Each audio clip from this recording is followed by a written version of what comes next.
Tyson Fury has pulled out of the rematch with Deontay Wilder for the WBC World Championship.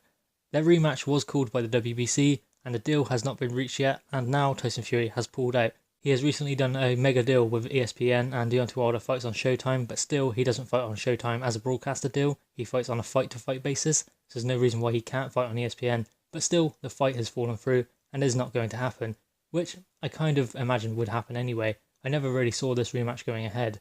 And now they have said they're going to take interim fights and then fight later on in the year. But wait a minute, when is Anthony Joshua free again? He's free after he fights Jarrell Miller and later in the year. So they're going to have their fight then, when Anthony Joshua is free to fight for Undisputed. Isn't that a coincidence? Or not? Deontay Wilder doesn't want to face Anthony Joshua and he has already said that he wants to blacklist him and freeze him out. Yet Anthony Joshua is known as one of the biggest stars in world boxing, alongside Canelo Alvarez, and is already breaking records in the US. So he doesn't need Deontay Wilder, he just wants the WBC world title. That is the only reason he has any interest in Deontay Wilder. And Deontay Wilder knows it. He knows he has that last piece in the puzzle and he can use it as leverage in the fight, which he won't take. He doesn't want the fight. He said now is 50-50 or nothing.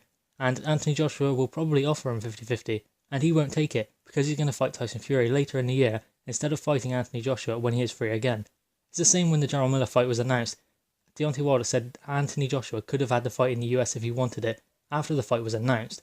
I mean, Deontay Wilder doesn't have an opponent, so he could have took that April 13th date. He could have took a later date in America.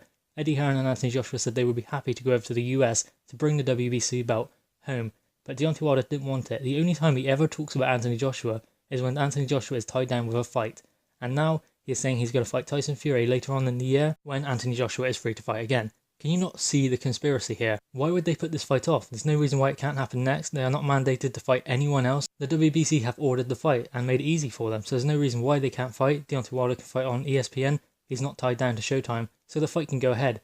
They're just going to have interim fights and then fight later in the year when Anthony Joshua is free, so they don't have to fight him. I mean, look at it. Look at the records. Anthony Joshua has faced Alexander Povetkin, Joseph Parker, Vladimir Klitschko, Dylan White, Dominic Brazil. I mean, who has Deontay Wilder faced? Luis Ortiz and Tyson Fury, who he thought was out of shape and only fighting for the money. That's the only reason he fought Tyson Fury. And Tyson Fury, obviously, he's fought Klitschko as well, and he has probably a better resume than Deontay Wilder. But still, Deontay Wilder does not want to face Anthony Joshua. That is the reason why this fight is not going ahead next. And they have openly admitted their plan is to blacklist Anthony Joshua and freeze him out. So there it is. There's all the evidence that Deontay Wilder doesn't want to face Anthony Joshua, and I don't think he ever will, to be honest. Guys, what are your thoughts on this Tyson Fury pulling out, and the fact that they want to have the fight later in the year when Anthony Joshua would be free to face one of them for Undisputed or against Tyson Fury in a mega showdown at Wembley? Please drop your thoughts in the comments below. Please like the video and subscribe for more content. Thank you guys.